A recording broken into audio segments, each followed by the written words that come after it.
vais remettre. Désolé. Voilà, j'ai une bêtise. Donc, le leader, comme j'ai dit, il va pas être quelqu'un qu'on va désigner. Le leader va s'imposer. Le leader, avec son charisme, avec ses qualités humaines, ses qualités de planificateur, de visionnaire, c'est lui qui va s'imposer. C'est lui qui va s'imposer comme leader. C'est pas à nous de le choisir. On n'est pas dans ce cas de figure où, on va élire le leader. Il n'y a pas d'élection. Et quand je parle de leader qui doit s'imposer, c'est pas pour se préparer aux élections. Par contre, les élections de 2024 arrivent, elles s'approchent. On sait qu'elles vont être truquées comme depuis 62. Mais on ne peut pas continuer à avoir cette politique de chaise vide. Ah, moi, je participe pas aux élections, je ne suis pas concerné. Tu te trompes. Toi, l'Algérien qui pense comme ça, tu te trompes.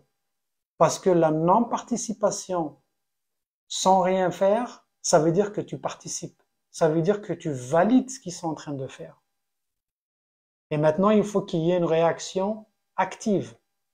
Parce que cette non-participation passive, elle fait pas du bien au peuple, elle fait pas du bien au pays. Les mêmes personnes continuent à gérer le pays comme bon leur semble parce que le peuple refuse le combat. Mais il va pas se battre tout seul, il faut ce leadership. Et moi, je m'adresse à vous en vous parlant de leadership et surtout ne pas tomber dans le piège de dire ah qui va être qui. Non, c'est pas à vous de décider. Encore une fois, c'est pas au peuple de décider. Nous ne sommes pas dans cette situation. Je sais que parmi les leaders, il y en a qui m'écoutent. Ou des gens proches d'eux qui écoutent mes lives. Et j'ai envie de faire passer ce message. C'est des leaders qui doivent commencer à parler en tant que leader, pas en tant qu'opposant éternel. C'est-à-dire qu'il faut qu'ils aient des idées concrètes et qu'ils commencent à parler, moi, en tant que leader, voilà ce que je ferai. Et vous savez, on n'est pas tous nés avec leadership, c'est pas vrai. On grandit, on apprend, il y a l'apprentissage, mais justement cet apprentissage, vu l'expérience des Algériens, on peut avoir plusieurs leaders. Pourquoi? Parce que il faut que ce soit un groupe qui travaille ensemble. C'est pas une seule personne. Un groupe qui soit cohérent, qui les éléments ont un élément en commun, c'est l'Algérie. Et ce leader, en plus d'être charismatique, visionnaire, volontaire, prêt à se sacrifier pour l'Algérie, il faut aussi qu'il soit quelqu'un qui ait une très bonne écoute active,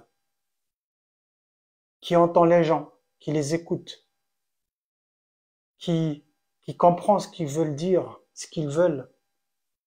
Il faut que ça soit quelqu'un du peuple, quelqu'un du terrain. Et c'est pour ça que j'élimine et je m'auto-élimine. Pas de Facebooker, du YouTuber. Ça, c'est pas du leadership.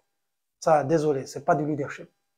Alors, tous ceux que vous proposez, des fois, vous proposez des noms, désolé.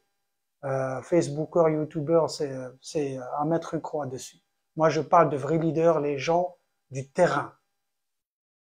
Les gens qui ont souffert et qui continuent à souffrir, qui ont fait face à la difficulté et qui continuent à faire face à la difficulté.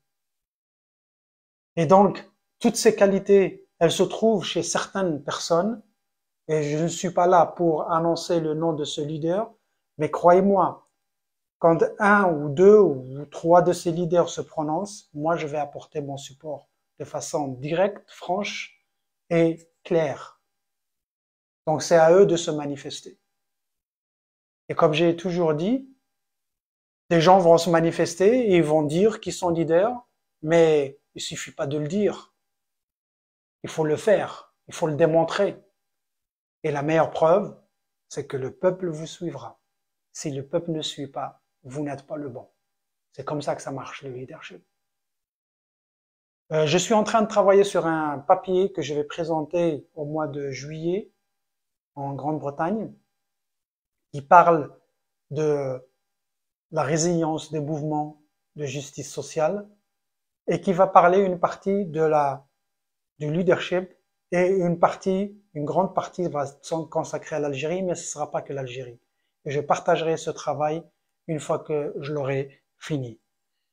Et je peux citer beaucoup de qualités chez un leader, la maturité politique, la communication, comme j'ai dit, une écoute active, la vision, l'humilité, être positif, inspirer les gens. Et je peux citer plusieurs qualités d'un leader. Et j'en connais, et vous en connaissez, mais encore une fois, notre travail, ce n'est pas de désigner un leader, mais que ces leaders commencent à bouger. Merci de m'avoir écouté. Je ne vais pas faire plus que 10 minutes. Sahaf Torkom, Sahar Ramdankom. Comme d'habitude, vos commentaires. À très bientôt. Soyez le changement. Take care. Wassalamu alaikum.